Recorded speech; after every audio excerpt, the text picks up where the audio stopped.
नमस्कार। आज हम वैदिक सभ्यता के बारे में पढ़ेंगे क्योंकि लेसन थोड़ा पीछे छूट गया था और वैदिक सभ्यता कैसे विकसित हुई उस सब के बारे में और कुछ नदियों के बारे में जो प्राचीन नदियां वितस्ता झेलम वगैरह नदियां रही हैं उनके बारे में और कुछ विद्वान जिन्होंने इनको सत्य माना है या नहीं माना है, विद्वानों में भी खासतौर पे मतभेद रहता है, उनके बारे में समझेंगे। तो हरियाणवी टीचिंग यूट्यूब चैनल पर आपका स्वागत है। आज की वीडियो में समझते हैं। सबसे पहले तो इन नदियों को समझने के लिए आर्यों के बारे में समझना होगा। आर्य शब्द का अर्थ श्रेष्ठ या कुलीन होता है। इसके संस्थापक आर्य ही रहे हैं। आर्यों का मुख्य पेशा क्या था? तो उनका पशुचारण था, कृषि था, शिकार करना, यानी उस समय में भोजन बहुत कम मिलता था तो लोग शिकार करने जाते थे और शिकार जो होता था उसको आखेट कहते थे। शिकार को क्या कहते थे? जैसे अब तो शिकार कह देते हैं, तो उस समय में आखेट कहते थे इसको, आखेट। ठीक है, तो आगे समझते हैं। ब्रह्मगिरी महापुराण पूरा स्थल में एक व्यक्ति की कब्र में 33 सोने के सिक्के मिले हैं, यानी कि शंख जैसे कुछ मनके मिले हैं। तो दूसरी ओर एक और कब्र खोदी गई थी तो उसमें मिट्टी के बर्तन वगैरह मिले थे, जो छोटे छोटे मिट्टी के बर्तन होते थे, ऐसे बने हुए होते थे। इन चीजों को समझने के बाद एक तरफ क्या था, मोती सोने के मनके जो कब्र में थे वहीं रखे हुए मिले और कुछ मिट्टी के बर्तन। तो इसमें व्यक्ति विभिन्नता का दर्शाई गई है। तो ऋग्वेद में कुछ नदियों का भी उल्लेख हुआ है। वो नदियां कौन कौन सी थी उनके बारे में यहाँ पर समझेंगे। नदियां कौन कौन सी थी? कुछ ऋग्वेद में अफगानिस्तान के बारे में भी, क्योंकि ये अफगानिस्तान हुआ, ये पाकिस्तान हुआ और ये पहले भारत का ही हिस्सा था। पहले भी मैंने वीडियो में आप लोगों को बताया है। नदियों को किन नामों से जाना जाता था उस समय में? माते तमा, नदी तमा, देवी तमा, मतलब नदियों के इन नामों से जाना जाता था। इस प्रकार के नामों से जाना जाता था। अब कुछ और हम यहाँ पर समझते हैं। ऋग्वेद काल कब हुआ था? 1500 से 1000 ईस्वी तक उल्टी गिनती होती थी। फिर उसके बाद में, वैसे तो इसमें आज मैं वैदिक काल के बारे में बता रही हूँ, ना कि ऋग्वेद काल के बारे में। उत्तर वैदिक काल कब था? 1000 से 600 ईस्वी पूर्व तक। ठीक है, अब मैंने ये बताने का यत्न किया कि यहाँ पर आर्यों का आगमन कहाँ से हुआ था। तो अब यही समझते हैं। आर्यों का आगमन खैबर दर्रे से 1500 ईस्वी पूर्व हुआ था। आरंभ में सप्त सिंधु अफगानिस्तान तथा पंजाब में बस गए थे। ठीक है ना। इसको समझने के लिए हमें क्या करना है? ये अफगानिस्तान है, ये पाकिस्तान है, इधर मात्र 1100 किलोमीटर दूर हमसे ईरान है। इधर से ही ये भारत में आए थे और वो जब भी भारत में आते थे और यहीं पर वास करते थे, क्योंकि भारत में भरपूर धन संपदा हर चीज़ भारत में रही है। वो कैसे रही है? अगर ये एरिया देखें तो पहाड़ों का है, बहुत कुछ पहाड़ों से भी हमें प्राप्त होता है। इस साइड में पानी है, इस साइड में भी पानी है। तो जो भूमि है वो इसी साइड से, पंजाब साइड से, किसी भी जो इधर से जो भी व्यक्ति आएगा वो पंजाब साइड से भारत में आएगा। ठीक है ना। यहाँ पंजाब से होता हुआ यहाँ ऐसे भारत में आने का प्रयास करें, क्योंकि इधर तो पहाड़ है, पूरे पहाड़, इधर से भी नहीं आ सकते। इधर पानी ही पानी है, इधर भी पानी पानी है।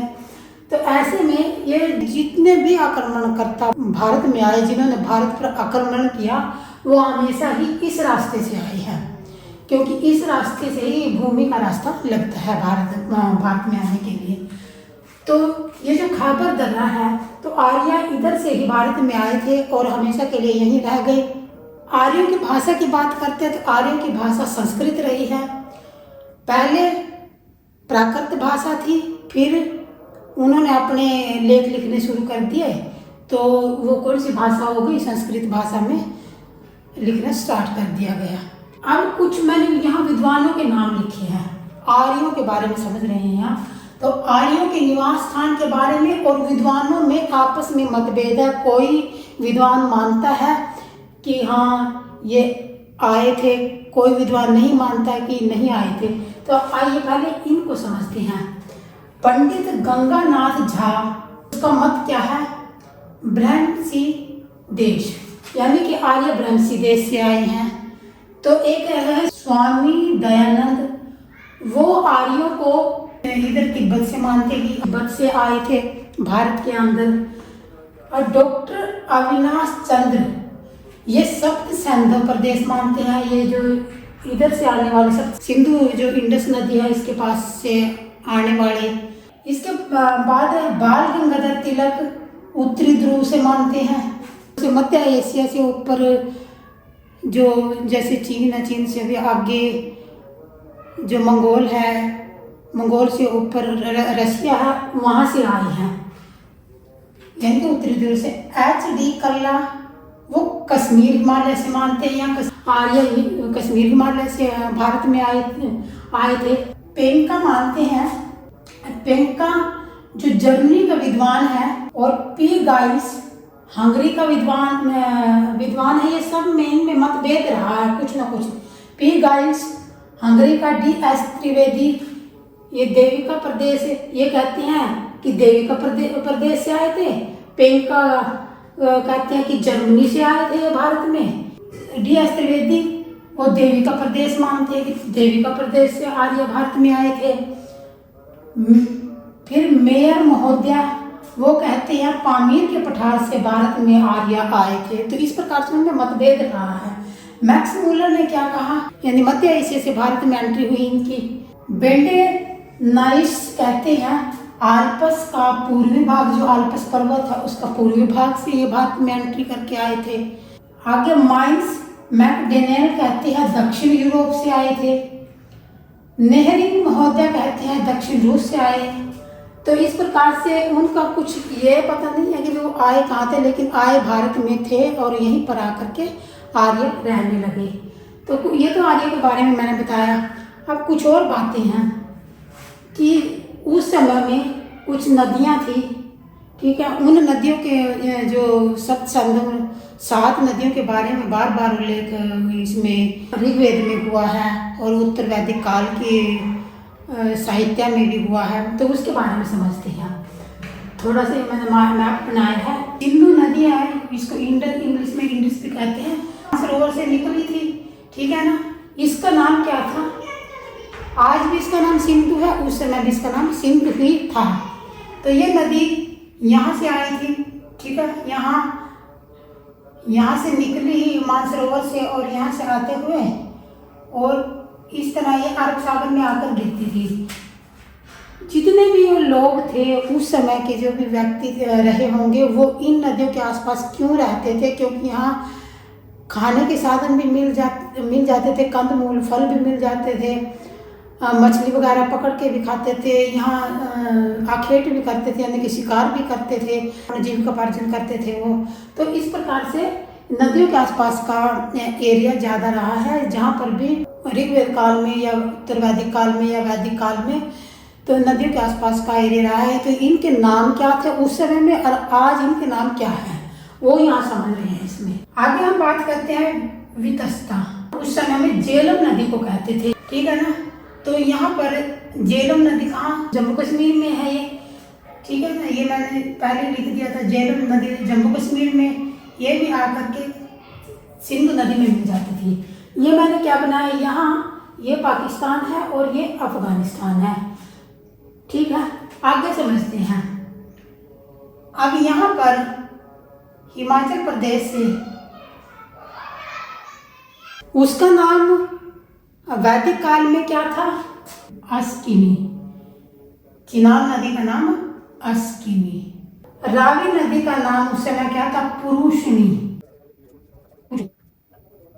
रावी नदी का नाम पुरुषनी। इसके बाद व्यास नदी का नाम क्या था यहाँ पर, विपाशा। यही सप्त सिंधु यानी कि 7 नदियों का संगम, इसे ही बोलते हैं। तो व्यास नदी। इसके बाद हम बात करते हैं अब सतलुत्री नदी, सतलुज नदी, ठीक है ना। जैसे हम देखेंगे ना, ये यहाँ पर कैलाश पर्वत है, ये इधर से तो सिंधु नदी आई थी। सिंधु नदी की अगर लंबाई की बात करें तो 280 किलोमीटर है और ये भारत में कितनी है, 1114 किलोमीटर की दूरी तय करती है, ठीक है। सिंधु नदी उस समय भी सिंधु थी और आज भी सिंधु है। अब सुतात्री यानी कि सतलुज नदी, सतलुज नदी यही बिल्कुल इसके पास ही से निकलती है और ये इस तरह आ करके सिंधु नदी में भी आकर के ये मिल जाती है। किसी का नाम शतुद्री नदी था और आज इसका नाम क्या है, सतलुज नदी है। अब सरस्वती नदी के बारे में, सरस्वती नदी अब विलुप्त हो गई है, उसके बारे में इतनी जानकारी नहीं है, उसके बारे में कोई भी आता पता नहीं है। तो सरस्वती नदी को नदी तमा नाम से जानते थे।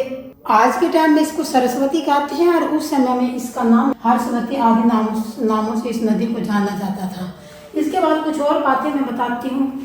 यहाँ पर उत्तराखंड से जब गंगा नदी जो निकलती है और ये इधर पूर्व की तरफ बहती हुई बंगाल में गिरती है, इस नदी का भी ऋग्वेद में एक बार उल्लेख हुआ है।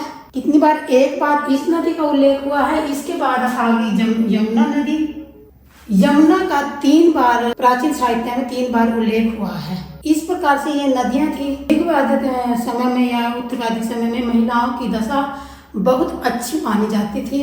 महिलाओं को यज्ञ में बैठने भी दिया जाता था। जैसे कि कई महिलाएं रही हैं, जैसे गोसा, अपाला, सिक्ता, लोपमुद्रा और अगस्त्य मुनि की पत्नी भी मतलब उस समय में रही हैं। और मतलब उस समय में स्त्रियों की पूछ होती थी, स्त्रियों को यज्ञ में बैठने दिया जाता था। इसके बाद कुछ ऐसा हुआ, धीरे धीरे करते समय बीतता गया और महिलाओं की दशा बहुत ही बुरी होती चली गई। महिलाओं को पुरुषों की जुत्ती समझा जाता था। आगे आने वाले समय में, वो आने वाली वीडियो में मैं बताऊंगी आप लोगों को क्या क्या महिलाओं के साथ हुआ। तो इस प्रकार से ऋग्वेद और उत्तर वैदिक काल तक ये जो महिलाओं की स्थिति बहुत ही अच्छी थी। इसके बाद दयनीय स्थिति होती चली गई आगे की। जैसे जैसे हम आगे पढ़ेंगे तो आपको बताएंगे। ऋग्वेद में और भी बहुत से काम हुए थे। वैदिक साहित्य के जड़ अवस्था जो एक पारसी ग्रंथ था उसके बारे में समझते हैं, और कौन सी राजनीतिक स्थिति रही है, आर्थिक स्थिति क्या थी, अर्थव्यवस्था उस टाइम की कैसी थी, गाय को क्या कहा जाता था, ये सब इसमें समझते हैं। तो आज की वीडियो में स्टार्ट करते हैं। ऋग्वेद तो मैंने पहले पढ़ा दिया है। आज ये वैदिक साहित्य है, ये चैप्टर मेरा रह गया था सभी बच्चों को पढ़ाने के लिए, तो अब मैं ये वैदिक साहित्य पढ़ा रही हूँ। तो आइए यहाँ पर समझते हैं कि वैदिक साहित्य में होता क्या था। आज हम अवेस्था के बारे में पढ़ेंगे। ये एक पारसी ग्रंथ था। तो इसमें क्या था, जो भारत और उत्तर पश्चिमी सतलों को दर्शाता है। जो भारत है उसके उत्तर पश्चिमी सतलों को, यानी उसकी जो भूमि थी उसको दर्शाता है। यह ग्रंथ इंडो ईरानी भाषा बोलने वाले व्यक्तियों की भूमि और उस समय कौन कौन से देवी देवता थे उनके बारे में इसमें देखने को मिलता है। किसमें? जड़ अवस्था में एक ग्रंथ था। वैदिक भाषा में भाषा की समानता मिलती है। ये जो भाषा थी एक समान थी उस समय में, ठीक है। आर्यों के निवास स्थान और भारतीय उपमहाद्वीप से बाहर होने का अप्रत्यक्ष प्रमाण है, यानी सही प्रमाण नहीं मिलता है, अप्रत्यक्ष प्रमाण इसमें दिखाया गया है, यानी कि दर्शाया गया है। फिर उसके बाद क्या हुआ था, पूर्व वैदिक साहित्य, उसके बारे में थोड़ा सा जानते हैं। पूर्व वैदिक काल की सामाजिक व्यवस्था के बारे में यहाँ पर समझेंगे। सामाजिक व्यवस्था उस समय की कैसी रही होगी। तो यहाँ पर समाज का कैसा संगठन था उसके बारे में समझते हैं। परिवार होता था, उसमें कितने सदस्य हैं, तो परिवार को कुल कहते थे। क्या कहते थे? कुल कहते थे। इस जमाने में हम परिवार कहते थे, उस जमाने में कुल कहते थे, ठीक है। अब आगे समझते हैं विश्व इस कुल, ठीक है। ग्राम समुदाय विश्व भी कहते थे और कुल, और कुछ ग्राम समुदाय होते थे जो गांव के समुदाय होते थे, इस तरह से वो होते थे। आगे समझते हैं चतुर्थ वर्ण व्यवस्था। उस समय में 4 वर्णों का ही उल्लेख किया गया है। उस समय कोई जातियां नहीं होती थी, ये बाद में सब जोड़ दी गई। तो 4 वर्ण व्यवस्था कौन कौन सी थी? वो ब्राह्मण जो ब्रह्मांड का ज्ञान रखते हैं, यानी कि जो ब्रह्म का यानी पूरे ब्रह्मांड का ज्ञान रखता हो। क्षत्रिय, वैश्य और शूद्र कर्म के आधार पर इनको गतिशीलता प्रदान की गई थी, यानी जो जैसा कर्म करेगा वैसा ही दर्शाया जाएगा, ये इसमें बताया गया है। यानी कि उसमें जातियां नहीं होती थी, सिर्फ वर्ण व्यवस्था थी। ठीक है। महिलाएं, खासतौर पर जो महिलाएं होती थी वो आध्यात्मिक होती थी और वो भौतिक विकास में पुरुषों के समान रही हैं। जिस तरह पुरुष होते थे उसी तरह औरतें भी, मतलब उनकी स्थिति बहुत ही अच्छी थी।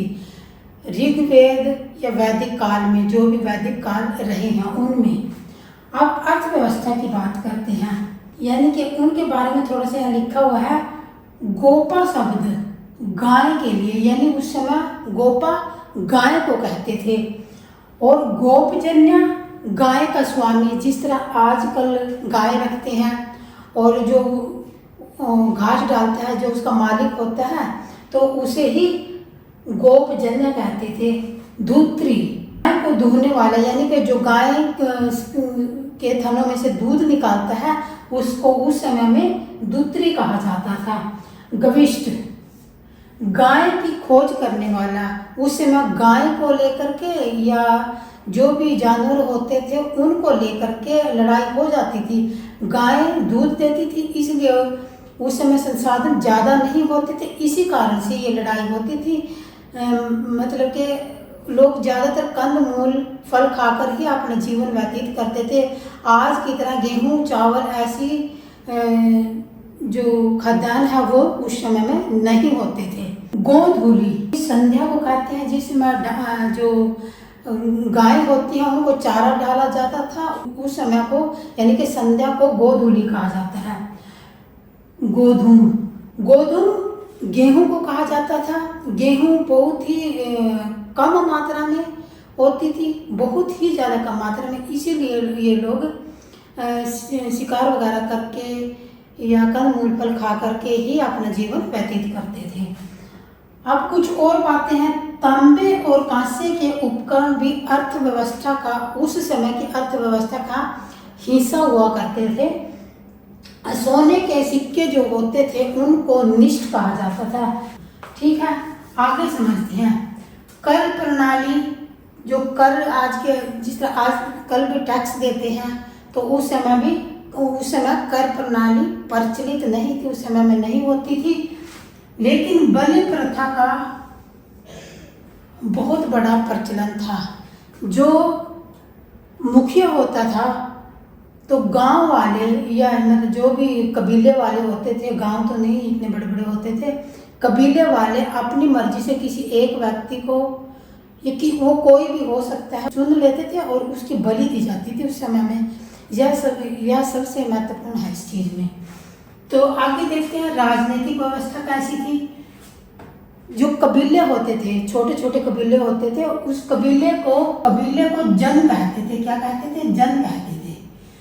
और जो मुखिया होता था उसको राजन कहते थे। जैसे किसी गांव का मुखिया होता है, ठीक है ना, जैसे हरियाणा में उसको सरपंच बोलते हैं, यूपी में उसको प्रधान बोलते हैं, इसी प्रकार से यहाँ मुखिया को राजन कहते थे। कुछ सभाएं होती थी। जो गांव में वरिष्ठ व्यक्ति होते थे, जो थोड़े से दिमागदार, पढ़ाई तो इतनी नहीं होती थी, कोई दिमागदार होते थे, उन व्यक्तियों को में जो वरिष्ठ होते थे वे ले लिए जाते थे। वो ही, उसमें महिलाएं भी शामिल होती थी। उन्हीं की एक सभा होती थी, समिति। राजन का चुनाव करने वाले जो व्यक्ति होते थे, 5-7 जितने भी बंदे होते होंगे उस समय में, तो वो समिति कहलाती थी। चुनाव करने वाले समिति कहते थे उसको वैदिक काल में। ठीक है ना, केवल पुरुष ही हिस्सा लेते थे, इस तरह राजन चुनते थे। जो ये समिति होती थी इसमें सिर्फ व्यक्ति जो जेंट्स होते हैं सिर्फ वो ही हिस्सा लेते थे, महिलाएं इसमें हिस्सा नहीं लेती थी।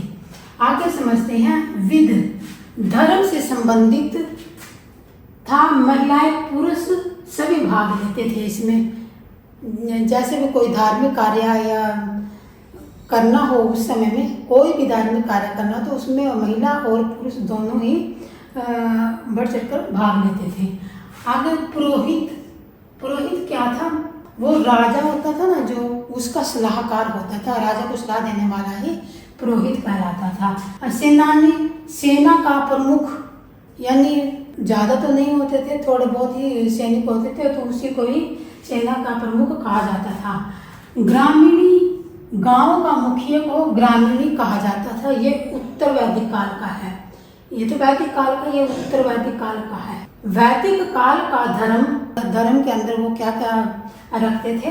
तो उसमें रखते थे प्रकृति के उपासक थे, यानी जो प्रकृति में है, जो इस ब्रह्मांड में है, जो इस संसार में जो कुछ घटित हो रहा है, जैसे कि ये है पृथ्वी है हमारी, इंद्र है, अग्नि है, वायु है, अदिति, वरुण, सावित्री, ये सब इसके अंदर आते थे। वैसे तो मेन 5 ही आते थे, पृथ्वी, अग्नि, वायु, वरुण और जल।